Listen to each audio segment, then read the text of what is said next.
Hello, je suis Victoria et j'ai 24 ans. Chaque semaine, j'embarque mon micro jaune et je pars à la rencontre de personnes inspirantes pour poser mes questions sur ce qui fait nos vies, dans un monde où l'on se cherche et où on questionne notre avenir. J'espère qu'écouter le parcours et les conseils de ces personnes qui ont rêvé et osé faire de leur rêve une réalité t'aidera toi aussi à avancer d'un pied plus sûr dans la vie.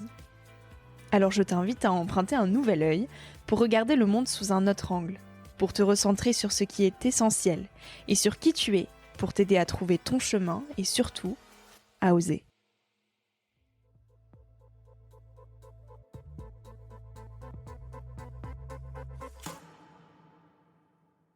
Et je me dis, mais je me condamne d'être malheureuse en fait, parce que je vais passer ma vie à essayer de plaire à des gens. Est-ce que je suis trop grande, trop grosse, trop vieille, trop moche, trop jeune? Est-ce que je suis trop blonde, pas assez brune? Il faut toujours que je corresponde à des gens et je vais passer ma vie à chercher du travail. Et moi qui étais terrorisée, je me suis dit, mais je vais pas supporter ça. Et je sentais que c'était impérieux qu'il fallait que je sois comédienne.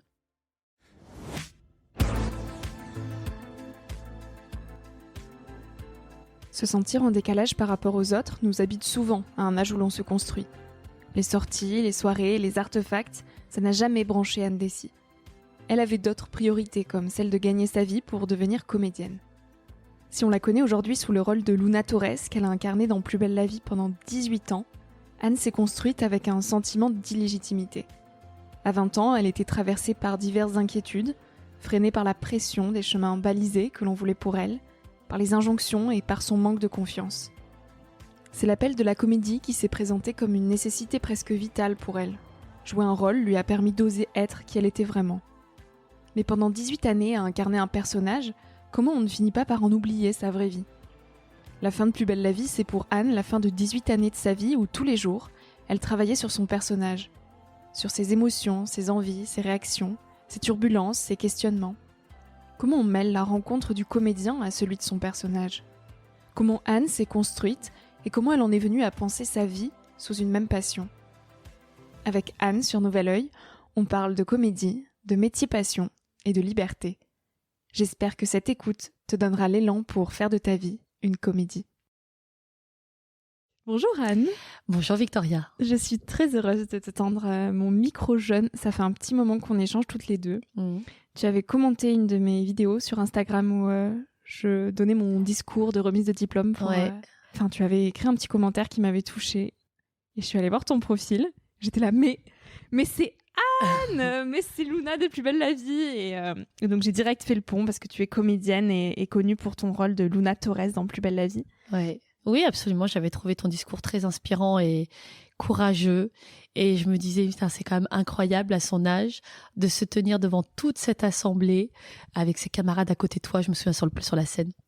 Et d'arriver à avoir ce discours-là, je me suis dit, mon Dieu, mais il faut du courage et pouvoir se remettre en question et affronter tous ces regards. Je trouvais que c'était très beau. C'est quelque chose qui t'a limité, toi, quand tu étais jeune, le regard des autres? Oui, évidemment, et surtout la confiance en soi, la confiance qui est si difficile à acquérir. Après, pour certaines personnes, c'est quelque chose qui est plus facile que pour d'autres.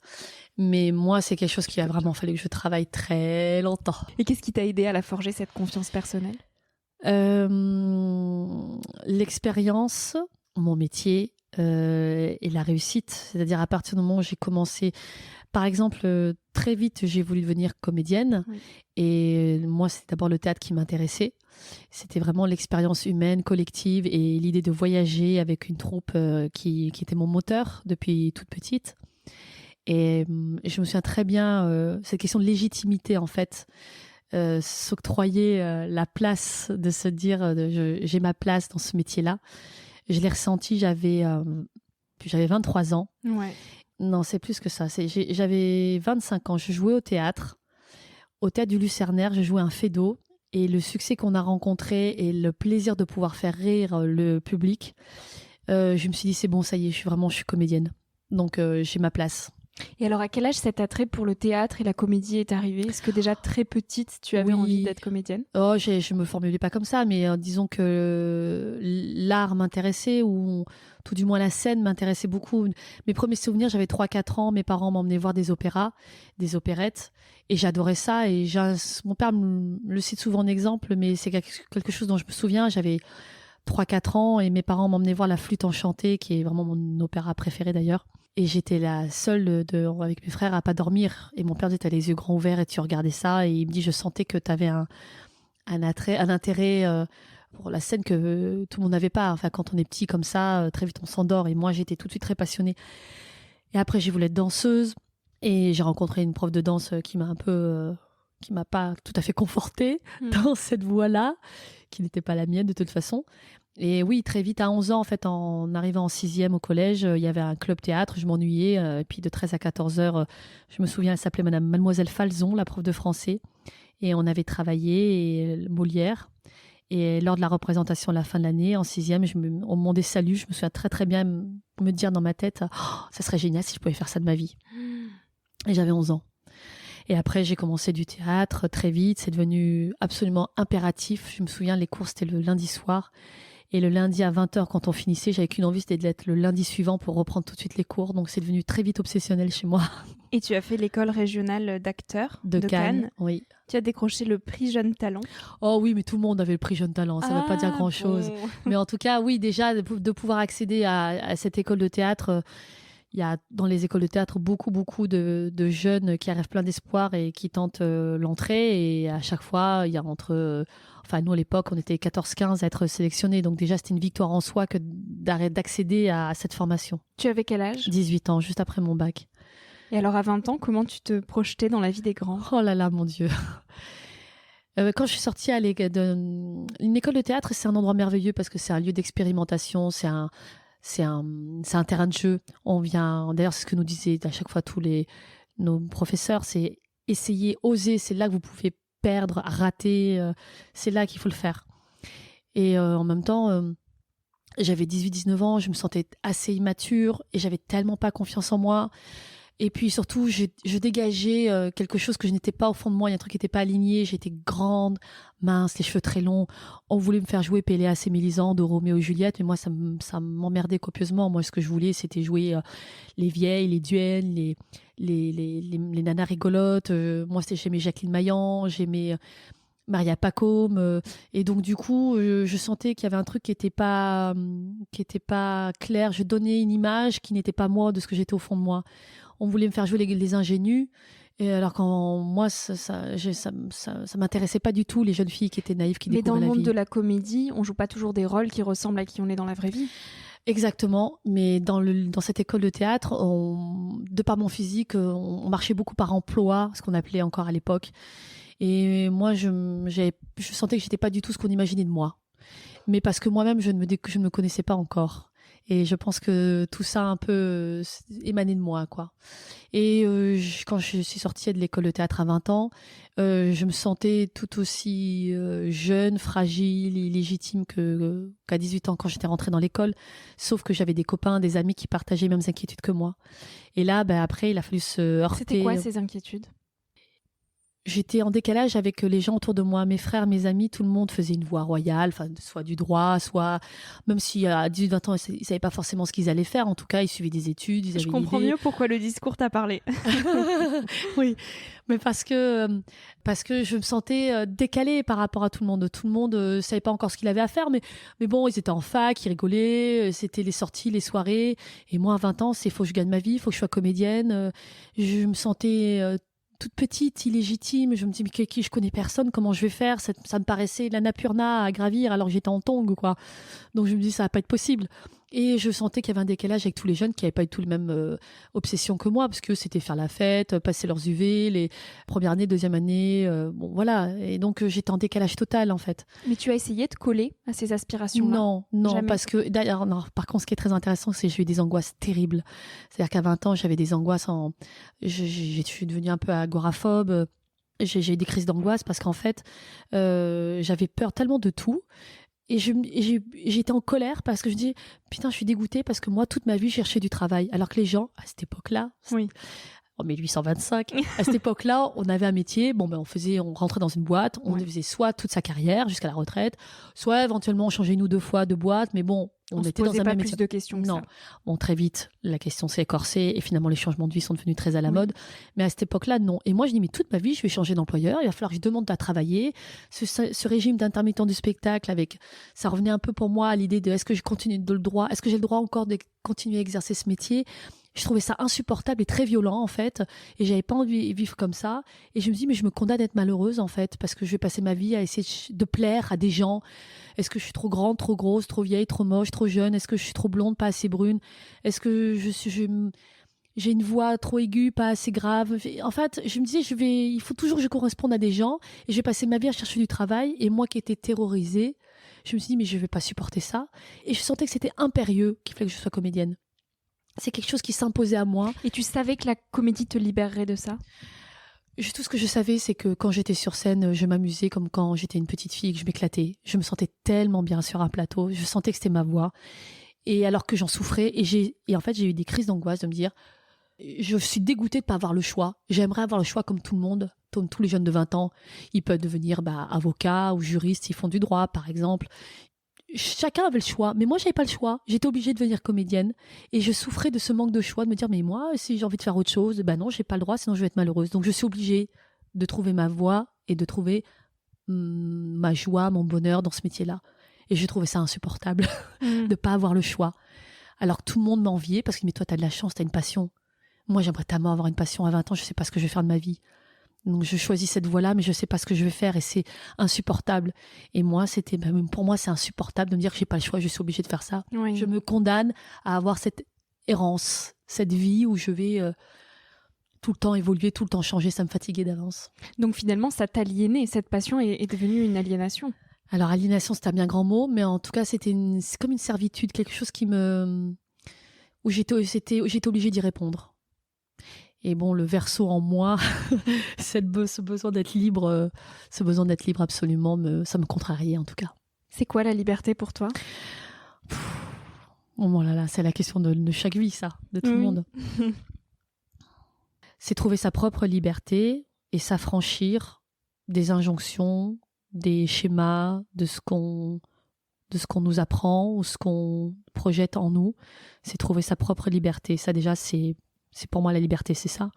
Puis après, la liberté au sens général, c'est de pouvoir vivre comme on l'entend, pouvoir exprimer, oser être qui l'on est et avoir la liberté, la possibilité de le faire sans être entravé. Ce qui n'est pas donné à tout le monde. Ah ça.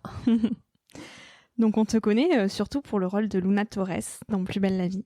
Et au début de Plus belle la vie, tu n'étais là que pour 6-7 jours de tournage. Et oui. Et finalement, tu y es resté 18 ans. C'est une opportunité ou un destin, Plus belle la vie? Les deux, mon colonel. Non, c'est moi, je pense qu'à ce niveau-là, c'est un destin. Il fallait que je vive cette aventure. Je suis quelqu'un d'assez fataliste. Je pense que la vie nous envoie des choses à vivre, que l'on accepte ou qu'on voudrait éviter. Mais plus on les... Ou qu'on ne voit pas. Ou qu'on ne voit pas, qu'il faut savoir reconnaître.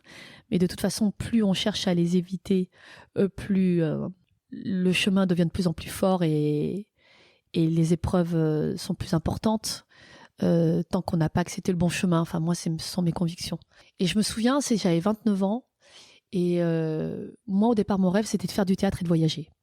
Et je me disais, si j'arrive à voyager en jouant au théâtre, ça sera génial. Et c'est ce que j'ai fait. J'ai eu cette chance avec une compagnie à Aix-en-Provence qui s'appelle le Théâtre du Maquis, qui est une forme de compagnonnage depuis autant d'années. On est allé en Écosse, au Maroc, en Nouvelle-Calédonie, au Vanuatu. Je suis partie au Sénégal aussi avec une autre compagnie. Enfin, j'ai eu la chance de pas mal voyager. Et à 29 ans, je disais à ma mère, c'est génial, tu vois, même si la vie s'arrête là, au moins j'aurais fait ce que je voulais, c'est-à-dire que je voyage et je fais du théâtre. Donc il y avait une forme d'accomplissement en moi qui s'imposait. Et là, j'étais vraiment heureuse. Et j'avais jamais vraiment fait d'image. Et là, Plus belle la vie est arrivée à ce moment-là. Il y a eu 3 essais, je correspondais pas vraiment au rôle. Au niveau de l'âge, j'étais beaucoup trop jeune par rapport au rôle. Et je me disais, ça serait incroyable que ça marche, quoi. Et puis j'ai été prise. Alors j'étais jamais prise. J'ai fait des pubs, des petites participations des téléfilms, mais jusqu'alors, je ratais tout le temps mes castings. Enfin, c'était le théâtre qui m'appelait, quoi. Et là, tout d'un coup, Plus belle la vie arrive pour 6 jours de tournage. Et puis je me disais, bon, j'avais vu les premiers épisodes, je me dis, oh là là, c'est pas fameux quand même. Ouais. Bon, je vais faire 5-6 jours et puis on verra plus, ça me fera 6 cachets, ça sera très bien. Une petite expérience. Une petite expérience comme une autre. Et puis en fait, je suis restée à 1 semaine de plus, puis 1 semaine de plus, puis 1 mois. Et je me souviens à l'époque, mon agent, me disait, tu verras, dans 1 an, tu seras encore là. Et je me dis, mais tu es fou, mais jamais de la vie. Et voilà, ça a duré 18 ans. Même si j'ai arrêté plusieurs années parce que j'ai eu des enfants, je suis partie faire d'autres choses. Ça, c'est du destin parce que on m'a pris, j'ai déménagé, je suis rentrée dans cette aventure, j'ai été follement heureuse pendant 18 ans et l'aventure a pris fin et donc quand ça prend autant d'années, c'est le destin quoi. Tu crois au hasard ? Non, bien sûr que non. Pas du tout. Non, pas du tout. Pour moi, ça n'existe pas. Après, on peut le percevoir en disant quel au hasard. Mais bon, par rapport à mes convictions, je n'y crois pas une seconde. Pendant 18 ans, du coup, à jongler entre Luna, le personnage que tu incarnes dans Plus belle la vie, et Anne, donc toi, vraiment toi, comment on ne confond pas son personnage dans la vraie vie ? C'est marrant parce que ça, c'est une thématique qui était très présente à mes débuts. Je me disais, mais je vais devenir folle. J'avais peur. Je lisais beaucoup, avec beaucoup d'admiration, des parcours comme Juliette Binoche sur Les Amants du Pont-Neuf, qui a travaillé pendant 4 ans sur ce film. Je voyais Romy Schneider et tout ça. Et je les voyais et je me reconnaissais pas du tout en elles, quelque part. Parce que je me dis, mon Dieu, mais toute cette souffrance, alors que pour moi, le théâtre, c'est tellement du jeu. C'est tellement le plaisir de jouer. Et je voyais ces comédiennes dans la tragédie, qui souffraient, qui incarnaient, qui ne savaient plus qui elles étaient. Ce côté où je mélange tout dans ma vie, c'est tellement pas moi, ma vision des choses. Je me reconnaissais pas du tout dans ce genre de comédienne que toute ma génération a idolâtré, bien évidemment. Et quand Luna est arrivée, je me suis pas posé des questions dans ce sens-là, parce que pour moi, je restais une journée de plus, puis une journée de plus. C'est en me retournant, je me suis rendu compte que je suis restée aussi longtemps. Mais parce qu'en fait, ce personnage-là, il n'y a pas eu de doute, parce que c'est moi sans être moi. C'est-à-dire que quand on fait un personnage dans une quotidienne comme ça, oui. Les auteurs s'inspirent de ce qu'on leur donne, de notre énergie, de notre façon de parler. Et il y a une rencontre qui se fait entre le personnage et le comédien. Et c'est pour ça que des personnages prennent et d'autres pas, en fait. Parce que tout d'un coup, il y a comme une mayonnaise qui se fait entre ce que le comédien donne et le personnage tel que les auteurs, la production, le réalisateur imaginent. Et c'est un truc qui se fait ou qui se fait pas. Et je n'ai jamais eu c'est marrant, c'est une question qu'on m'a posée. J'ai jamais eu de dire qui suis-je ? Est-ce que Luna, c'est moi ? Non, parce que c'est un personnage déjà qui a été génial à jouer, très solaire, très un peu rock'n'roll, jamais dans le bien-pensant. Et ça, alors moi, j'adore ça, parce que moi qui aime pas les gens conventionnels dans la vie, je me régalais avec ce personnage. Et même si c'était moi, c'est ma voix, ma façon de parler, même les auteurs après s'inspiraient de ma façon d'être aussi. Et d'ailleurs, je reconnaissais certains dialoguistes. Je savais qui dialoguait en fonction de la façon dont ils écrivaient sur mon personnage aussi. Parce qu'en fait, c'était moi, mais je faisais pas ces choix-là dans la vie. Luna a eu un rapport à la maternité extrêmement compliqué que je ne pense pas du tout avoir. Et voilà, elle a fait des choix que je ne faisais pas du tout, mais pour autant, c'était moi. C'est comme une deuxième peau. On arrive, on va au travail, je joue mon personnage et voilà quoi. Et est-ce que incarner Luna, ça a aidé à comprendre la Anne que tu es ? Alors ça, c'est une question très intéressante. En fait, quand tu travailles tous les jours sur un personnage, il y a quelque chose qui a été très étonnant pour beaucoup d'entre nous sur Plus belle la vie, mais je pense qu'il pourrait sûrement s'adapter aux autres quotidiennes depuis qui existent. C'est qu'il y a plein de choses qui rentrent en résonance avec ta vie. Et si tu ne sais pas pourquoi, tu ne sais pas comment, c'est un côté un peu magique en fait, dans le bon sens et dans le mauvais sens. Par exemple, ton personnage traverse des turbulences ou un questionnement sur une thématique bien précise que moi je ne comprends pas forcément. Et du coup, ou que moi, Anne, je jugerais, par exemple. Oui. Et du coup, comme c'est quelque chose que tu vas expérimenter, parce que l'intérêt d'une quotidienne, c'est que tu travailles ça sur vraiment du temps. C'est pas sur un film de 90 minutes, c'est terminé. Non, moi, ça peut durer plusieurs mois. Donc tu imprimes intérieurement la situation. Tu le travailles, tu as le temps de... Tu ne balayes pas ça rapidement, tu as le temps de rentrer dans les méandres de tout ça.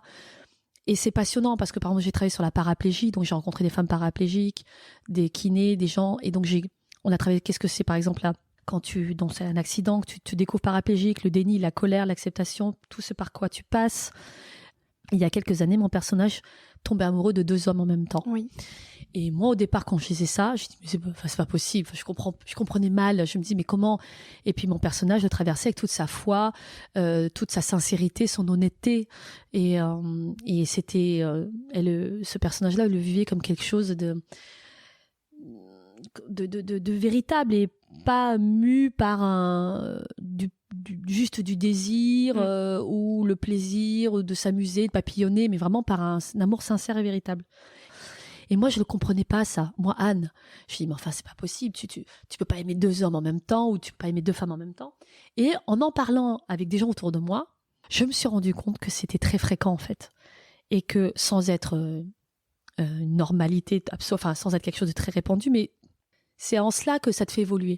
C'est que tout d'un coup, tu apprends sur toi, mais c'est le métier passionnant de comédien, en fait. C'est que tu es toujours en train... Pourquoi on aime Shakespeare, Marivaux?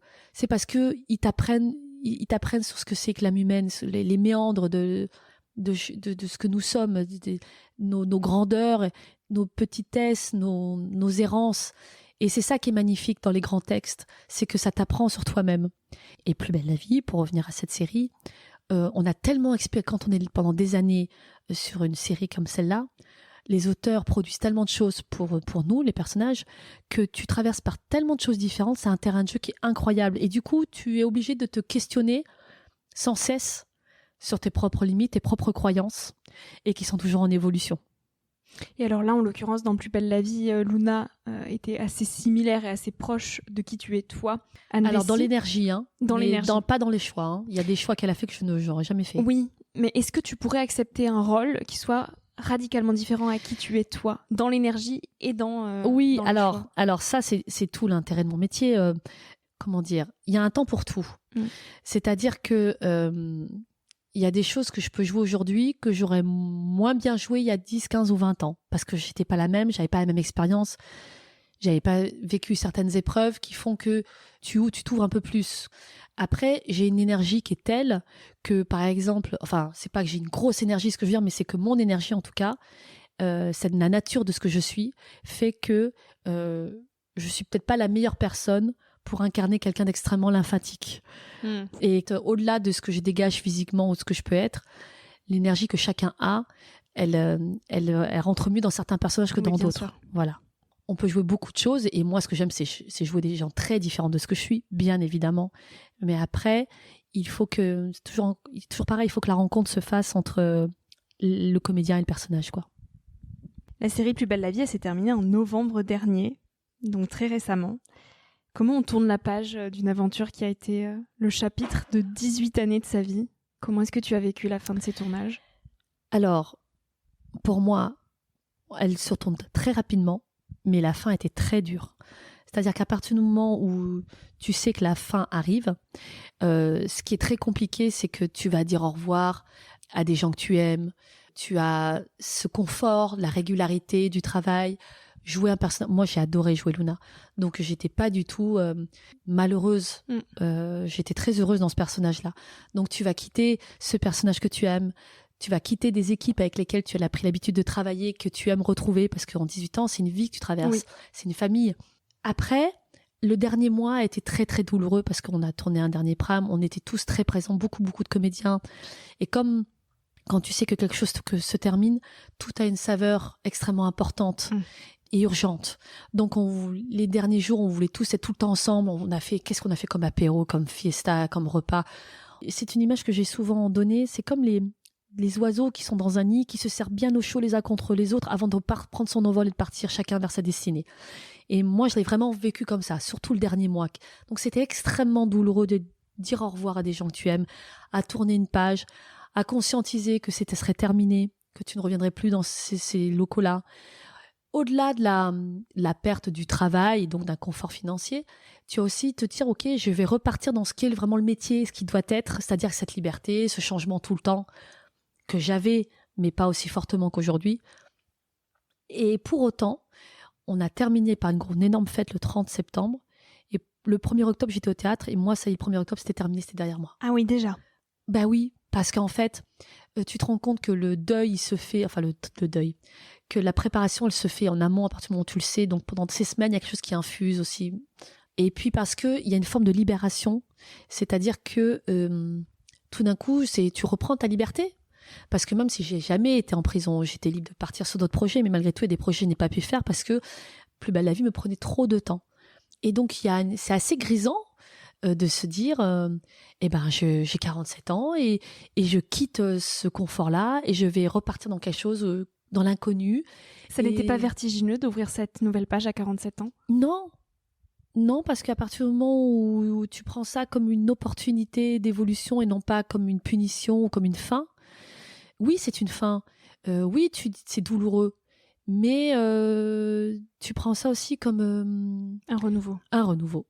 Puis tu avais aussi une autre vie à côté de la comédie de Plus belle la vie, avec notamment ta marque de bijoux, Oma Blood. Oui, Oma Blood. Et puis je fais du théâtre, j'ai toujours fait autre chose à côté. Oui. Donc si tu veux, c'était pas comme si j'avais fait que Plus belle la vie, j'ai fait d'autres choses aussi à côté.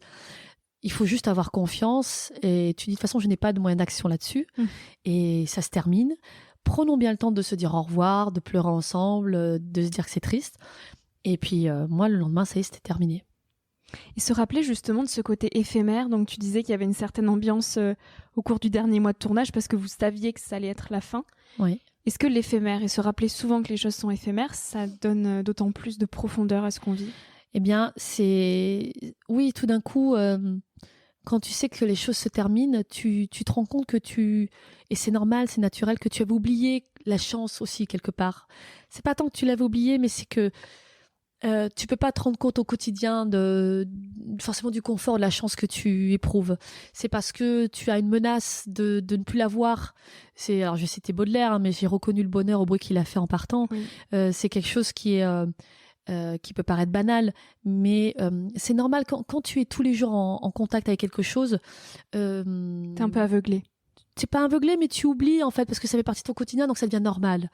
Et quand tu n'as plus, ou qu'on te menace de te priver de ce qui est à ton quotidien, tu te rends compte, mais en fait j'y tiens beaucoup. En fait j'aime beaucoup ça. Et c'est naturel parce que l'être humain est fait comme ça, il s'habitue à ce qu'il a. Et donc tout d'un coup, on a eu tellement de chance. D'ailleurs, à partir du moment où c'était officiel, on se disait tous les jours, mais qu'est-ce qu'on a eu comme chance de pouvoir faire ça? Qu'est-ce qu'on a eu comme chance? Tout a une saveur beaucoup plus forte. C'est comme tu dis tout le temps, mais je t'aime, mais j'aime ça. Et donc il y a des vibrations très hautes, quoi. C'est-à-dire, c'est très positif en fait. Enfin moi, c'est comme ça que je l'ai vécu en tout cas. Je voulais pas être dans la colère ou l'amertume parce que je me sentais déjà pleine de gratitude d'avoir eu cette opportunité. Et cette adaptation et cette amitié finalement de l'éphémère, tu le connais bien et tu dis, quand on est intermittent du spectacle, notre vie est de switcher tout le temps. Oui. Ça demande d'être confortable avec l'incertitude? Ça demande d'être... oui, ça demande de lâcher prise et d'accepter, mais c'est quand même ça dépend des personnalités aussi. Oui. Y a des gens pour qui c'est formidable de switcher tout le temps, de changer d'environnement, et puis pour d'autres c'est très déstabilisant, qui n'aiment pas du tout ça. Donc ça dépend pour qui. Ouais. Moi j'aime aller vers la joie, le plaisir. Je suis quelqu'un qui est construit, j'aime la stabilité. Pour autant, tout le sel de mon métier, c'est de changer, de découvrir de nouveaux univers, rencontrer de nouvelles personnes. Et c'est merveilleux de pouvoir rencontrer de partir sur des projets différents. C'est une des grandes joies de mon métier. Les projets à venir, ils se dessinent, ils sont flous. Comment tu accueilles là, les prochaines années? Alors là déjà je suis au théâtre, donc je suis en tournée avec Amor Amor, un spectacle qu'on a fait à Avignon, qu'on va rejouer au Festival d'Avignon au mois de juillet. Là, je suis sur une série pour Slash qui s'appelle Mère Indigne avec Anne-Elisabeth Blateau. Là, je participe à un film M6 le mois prochain. Là, je viens de passer des essais pour une autre série sur France Télévisions. Voilà, donc je travaille, j'ai toujours Oma Bloom. Ça va, je reprends mon métier tel que je l'exerçais avant Plus belle la vie. Ça fait bizarre de dire ça. Mais je redeviens itinérante. Avec plein de projets nouveaux. Voilà. Tu nous parlais de stabilité là juste avant et de l'importance que ça avait toi dans ta vie. Comment on trouve la stabilité et l'ancrage quand on bouge autant et quand on a différents projets qui sont tous très différents finalement, vu que tu incarnes des rôles très différents? Alors, est-ce qu'on s'y perd pas au milieu de tous ces rôles? Oui, alors non, ce dans quoi on peut se perdre, c'est parce que ça m'est arrivé, à un moment donné, tu travailles tellement. Ça m'est arrivé d'avoir des périodes de travail où je travaillais 7 jours sur 7, où je travaillais tout le temps. Parce que quand je tournais pas, j'étais au théâtre. Quand j'étais pas au théâtre, j'étais sur Oma Bloom.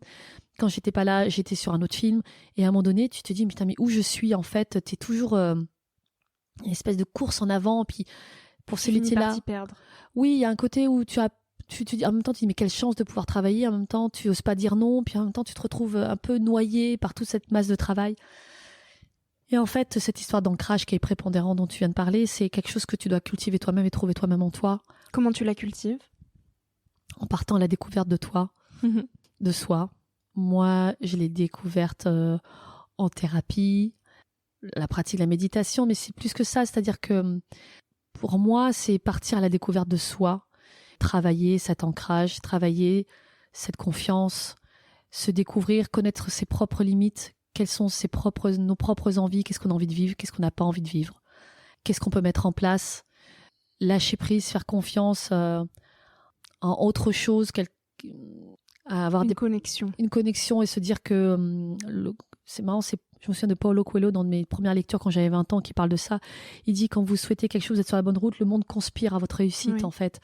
Et moi ça m'avait marqué et je suis absolument convaincue de ça. Donc à partir du moment où tu te dis que tu traverses ce que tu dois traverser, que ce soit les épreuves ou les belles choses, et ben finalement tout est juste et parfait, même dans la difficulté.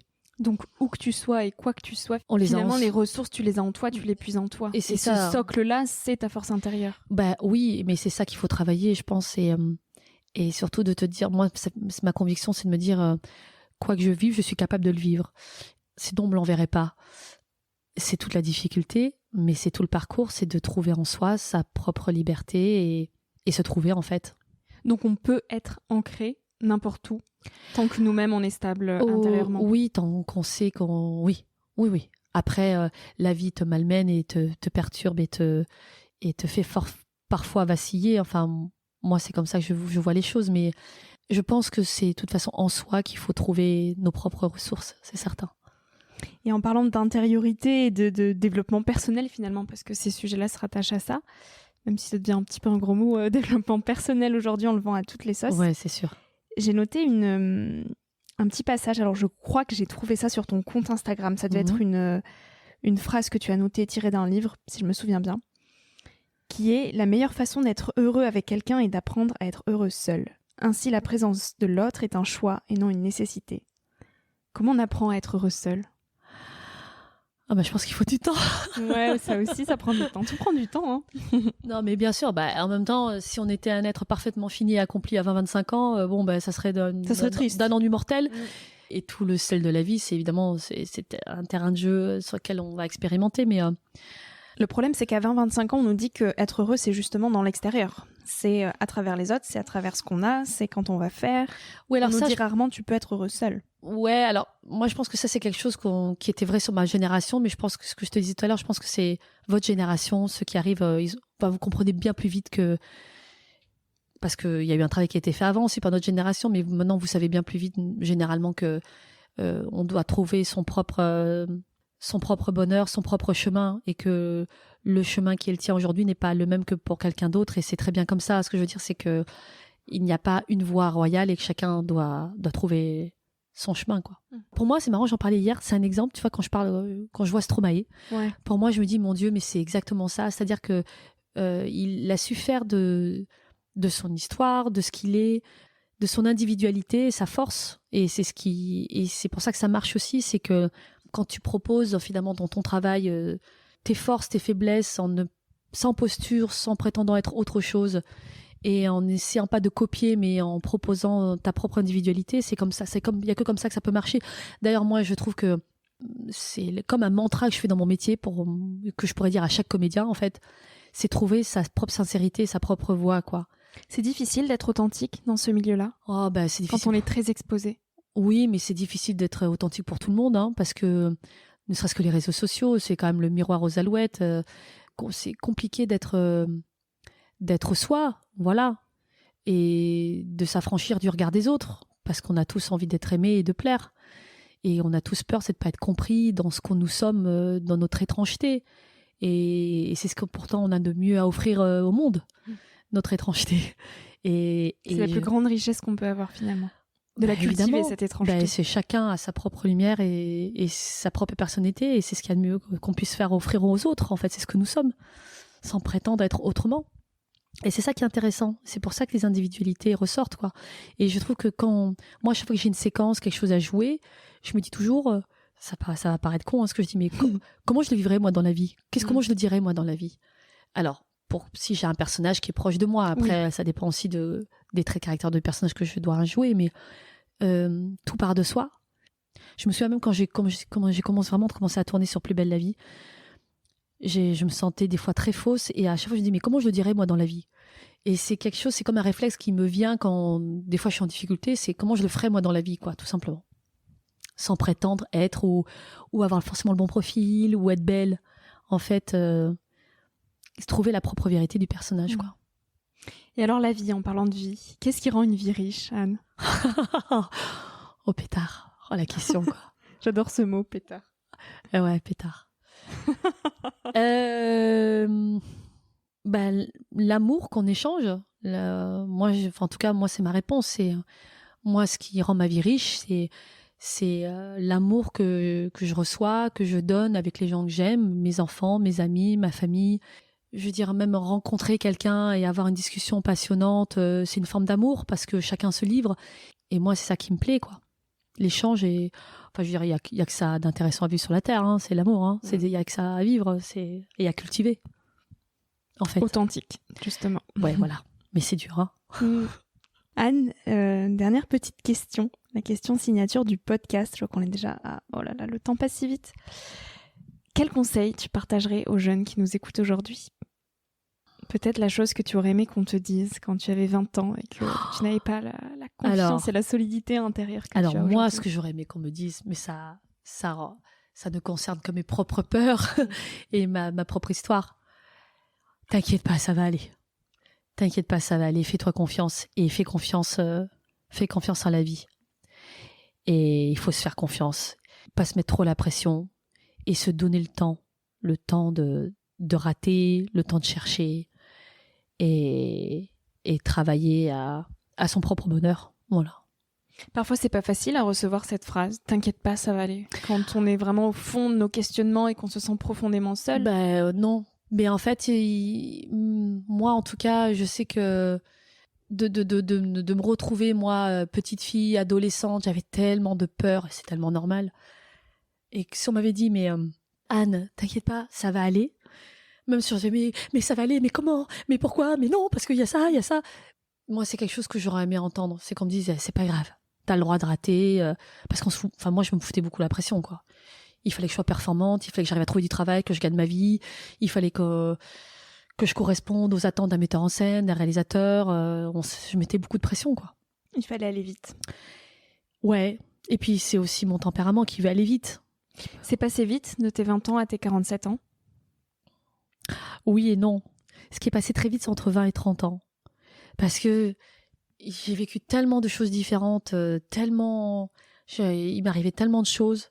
Et puis, c'est des années qui sont tellement importantes, cruciales, parce que ça y est, tu te libères de tes parents, le collège, le lycée. Tu rentres dans la vie active, donc tu pars un peu dans tous les sens, tu te construis, toutes tes questions, tout est nouveau, tout. Donc, tu vois, il y a un truc qui est un peu vertigineux. Enfin, moi, c'est comme ça que je l'ai vécu.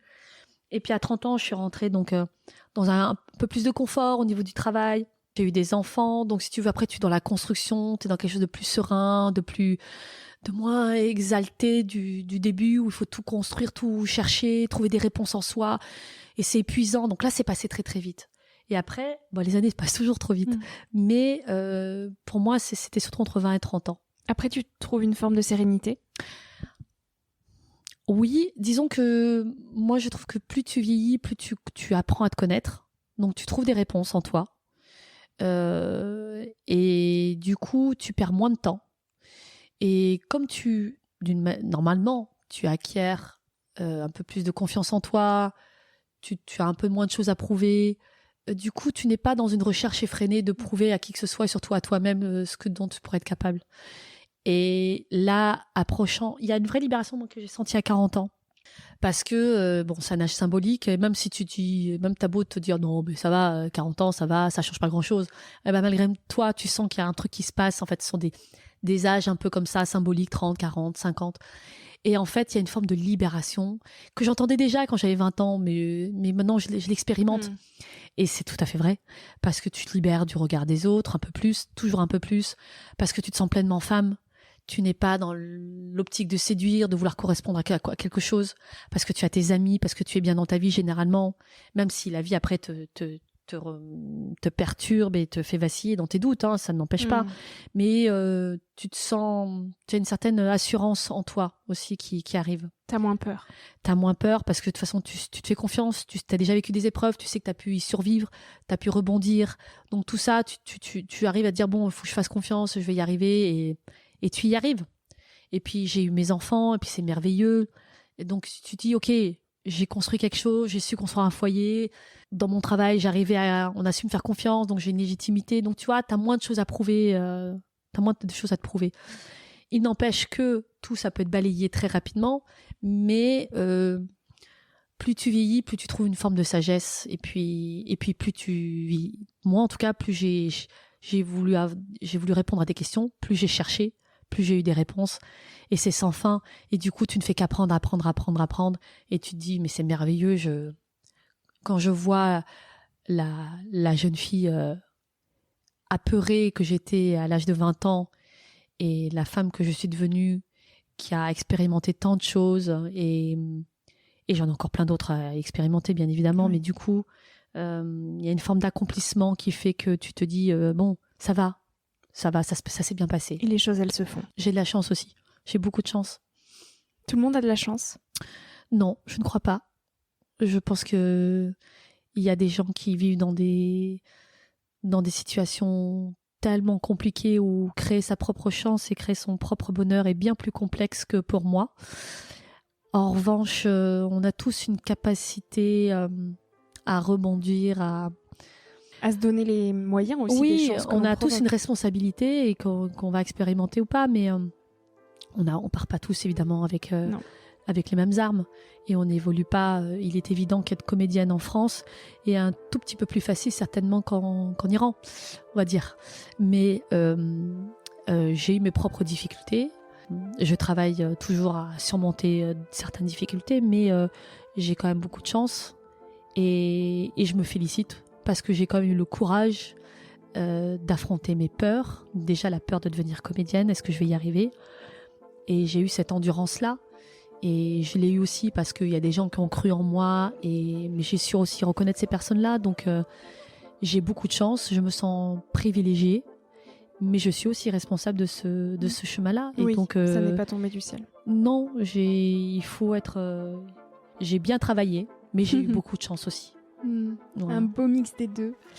Écoute, merci beaucoup Anne pour tous ces partages. Merci de t'être autant confiée, parce que effectivement, quand j'ai préparé cette interview, j'ai cherché des interviews de toi sur vraiment qui tu étais, tes valeurs, etc. C'est très compliqué. Et il n'y en a pas beaucoup. Non, parce que souvent il y a des interviews de Plus belle la vie. Parce que les interviews généralement parce que les interviews généralement ça reste en surface. Ouais. Là, c'est très rare de faire une interview, d'aller autant sur ce genre de questionnement. Donc merci d'avoir pris ce temps. Merci. Merci à toi d'avoir écouté l'épisode jusqu'ici. Si ce moment t'a plu, je t'invite à le partager, à laisser quelques étoiles sur iTunes ou Spotify, ou à faire une story sur Instagram pour que je puisse te repartager. En attendant de se retrouver lundi prochain, tu peux me suivre au quotidien et m'écrire sur la page Instagram Nouvel Oeil. Sur le site internet www.nouveloeil-podcast.com, tu pourras aussi t'abonner à ma newsletter. J'y partage des inspirations, des nouvelles, des astuces et des petites choses qui font notre quotidien. Je te dis à la semaine prochaine pour de nouvelles aventures et en attendant, savoure la vie comme il se doit et fais des choses folles.